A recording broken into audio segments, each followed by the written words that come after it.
I'm John Maxwell. When the top companies in the world are looking for trainers, speakers, and coaches, there's one name that stands above the rest, and that's Maxwell Leadership.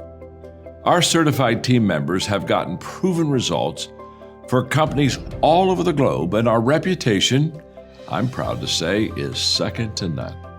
Some of our members have risen to the top of their profession, including the one you're going to meet today. I proudly introduce you to my friend Bob Fabian Zinka.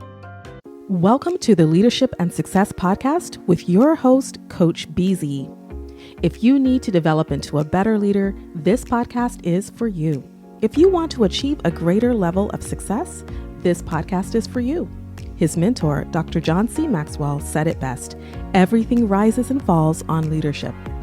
We hope to inspire you today and provide you with an insight that has the potential to positively impact the trajectory of your life. Welcome to the Leadership and Success Podcast.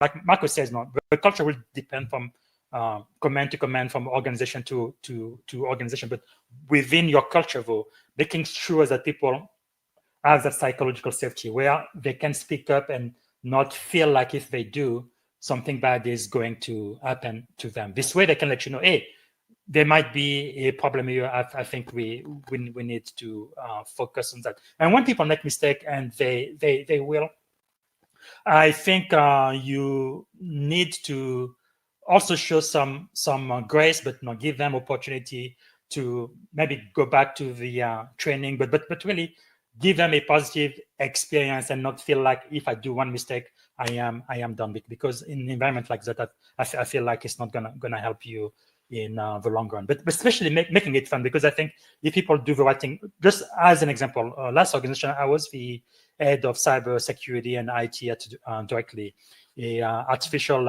intelligence startup in San Francisco. One thing I used to do every quarter, I will have a phishing campaign, right? I would send them a phishing email and making sure to see that they understand the training. They're not going to click on links. They're not going to click on attachment. Now, for a few people who did, we said, okay, not a big problem. Go back and do this training again, 5 minutes, 10 minutes. It's not like hours and hours. And then for the people who did the right thing, not only they didn't click on the link, not only they didn't click on the attachment, but they also reported it to security. Those people, they went above and beyond, because by doing that, I'm telling everyone in the enterprise, now security can go back and find that email, because if they send it to one person, they probably send it to all of us, or at least a couple more people. So we can go into our mail server and delete that email from the sender, or the email that has the same title. This way, nobody can even see it or do that. And then I would give them a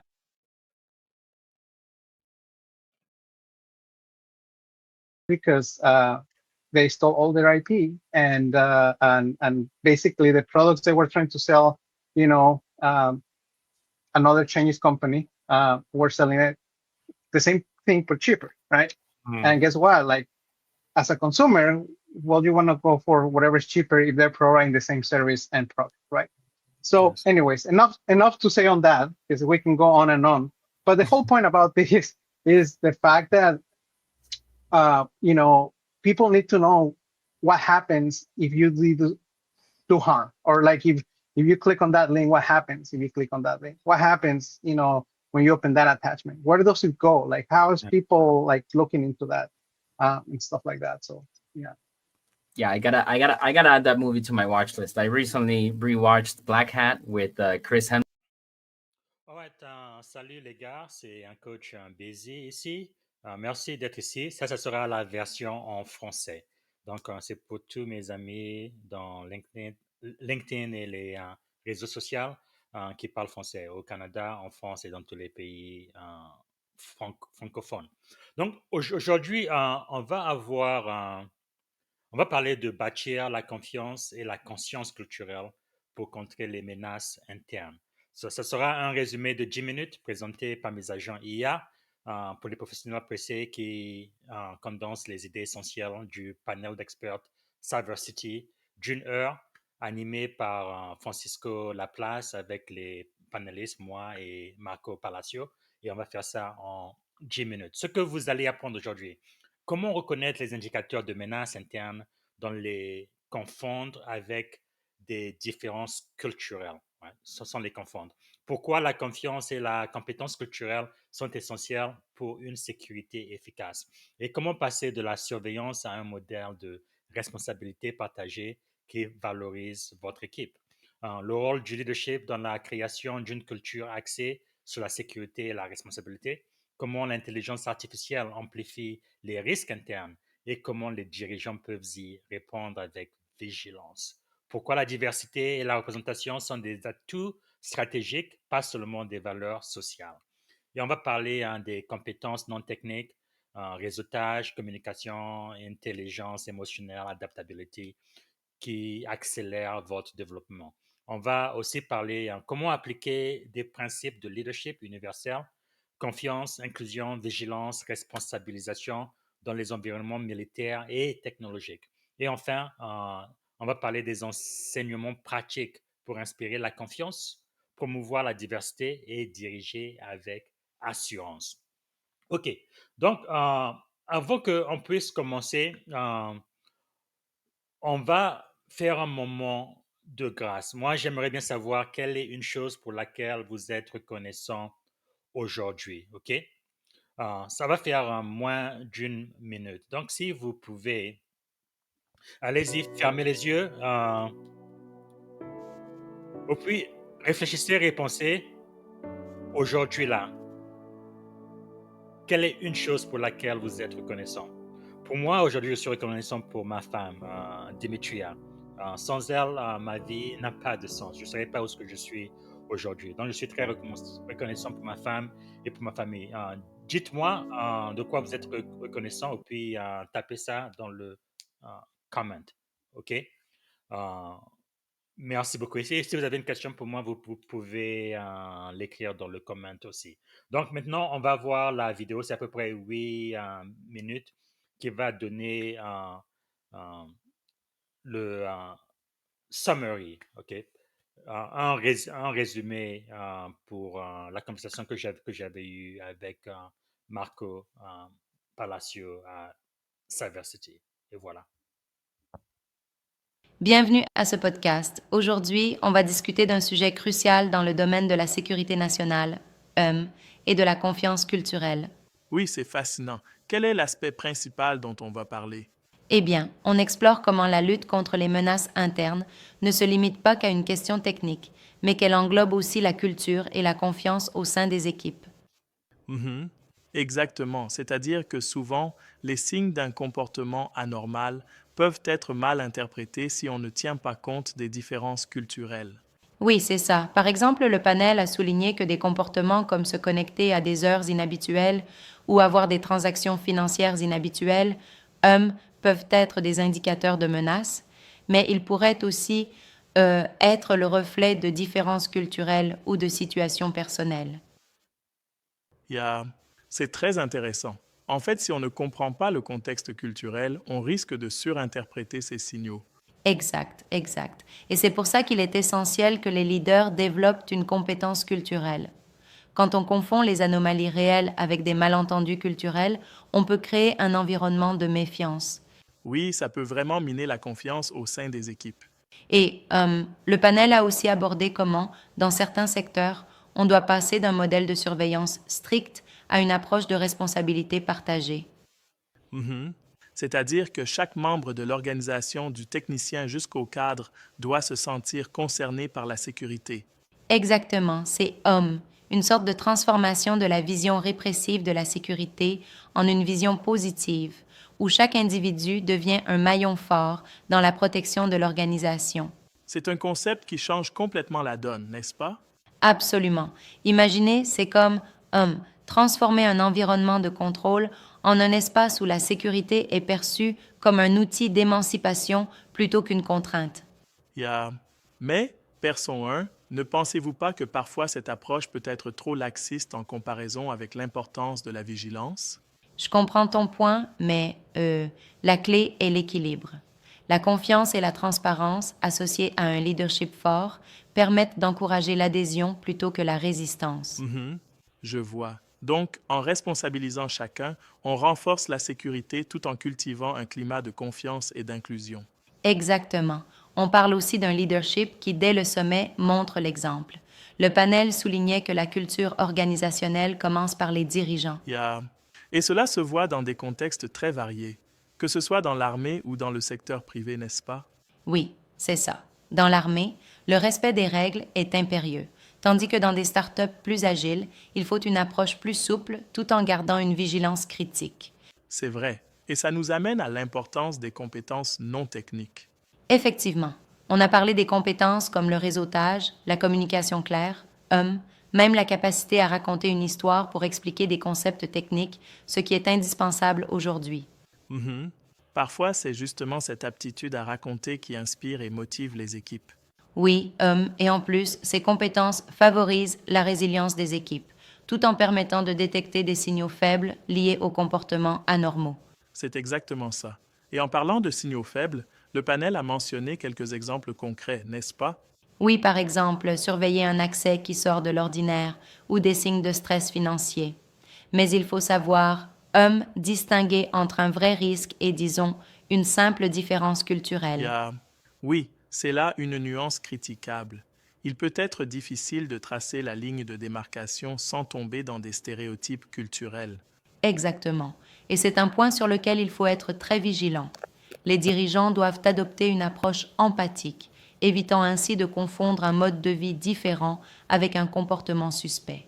En effet, ce qui est, véritablement important, c'est d'investir dans les personnes, pas seulement dans les outils technologiques.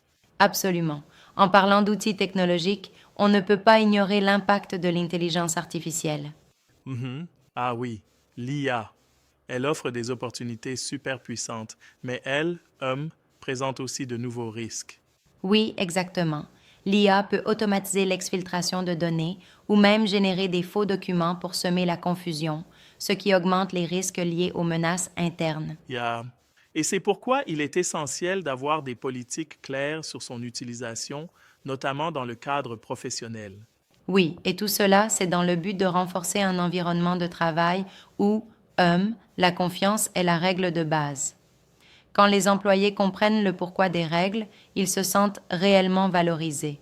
C'est une approche vraiment inspirante. En plus, le panel a aussi mis en lumière la richesse apportée par la diversité, notamment des contributions hispaniques et latin-X dans la sécurité nationale. Absolument, c'est un des points forts.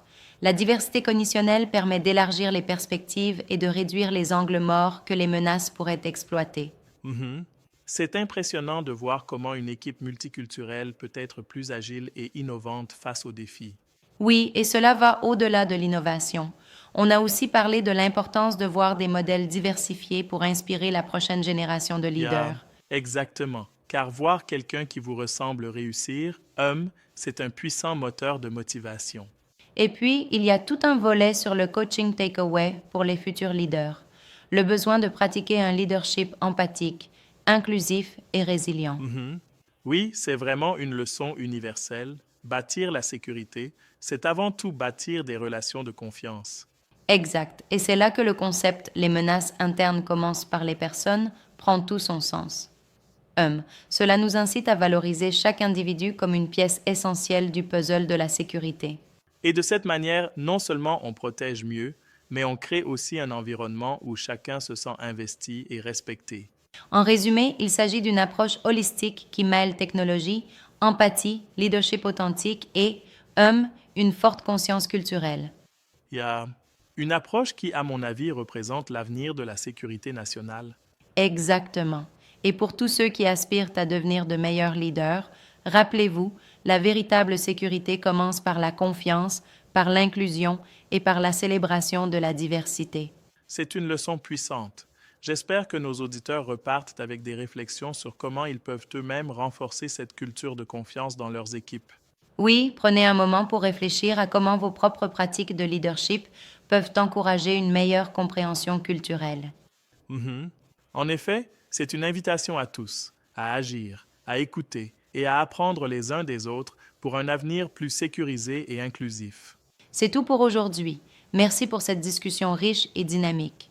N'oubliez pas que chaque geste compte et que, la confiance se construit au quotidien.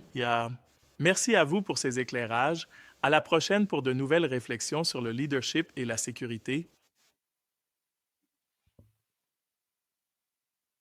I just want to add really one thing that just to also summarize what he said. While networking also invests on not just learning the technical skills, but the soft skills. Okay, that's very important because doesn't matter what industry you're in. You're like one of my former college professors used to say, if you can explain it for my grandma can understand, then you're doing a good. You're gonna be a good communicator. So again, it doesn't matter what it is. If my grandma can understand it, then yeah, you can do it. So that's it. Awesome. Yeah. Thank you so much. Thank you guys so much for that. I love all those points. As somebody with a technical background, I would 100% say that networking with my university, colleges, community around me has definitely been an important part of if everybody is white, everybody's middle-aged, and everybody's male, then it's like, okay, that's not me. So it's probably not possible. So, and I also really truly believe all of our industry should reflect the diversity in our country. And that just makes sense. But talking about that benefit of diversity, let me think of 3 or 4 things I think that are really important, especially when we talk about national security or cyber security. One is the broader perspective and problem solving, right? Cognitive diversity, having people who think completely different. That really adds so much to the organization. And in cybersecurity and national security, adversaries tend to exploit blind spots, right? But when you have a diverse team, it's less likely to think in a single channel way. So that really adds a lot.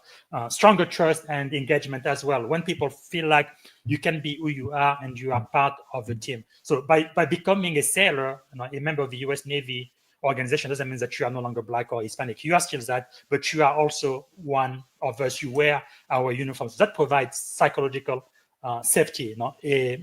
You belong here. And then there is improved performance and outcome. I mentioned earlier, I believe it was McKinsey and also the Harvard Business Review. They did studies, and consistently, teams that are diverse, they outperform homogeneous team in profitability, which businesses like that, making money, creativity, and decision quality. Always outperform them. And then finally, if I can add one more, is also that heritage as a source of resilience as well. Your cultural values. Like I said, for example, generally speaking, in the Hispanic community, familismo, family loyalty, but also Ubuntu, right? I am because we are. So that built into a framework of resilience and ethical responsibility. So heritage stories of migration, sacrifice, overcoming adversity, inspire perseverance in teams facing modern challenges. So I think because of all of that, diverse teams are a must. We must be, but the thing for me is you do have to be intentional about leading a diverse team. Otherwise, all you're gonna get are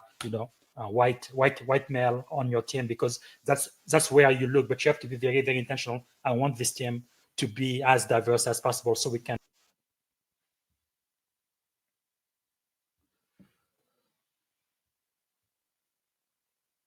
Ok, c'est ça pour le podcast aujourd'hui. Je ne vois pas de questions sur YouTube ou bien sur LinkedIn. Je vais revenir ici demain et merci pour être là.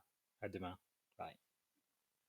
Thank you for listening to the Leadership and Success Podcast with your host, Coach BZ. If you like what you heard, please subscribe to our channels and come back for more wisdom nuggets on how you may develop into a better leader and achieve greater levels of success. Leadership is the most critical skill. The world will always need leaders to lead others, deploy the next disruptive technology, or execute a business strategy. You may as well decide on counting yourself among the 21st century leaders. See you right here next time on the Leadership and Success Podcast with Coach BZ.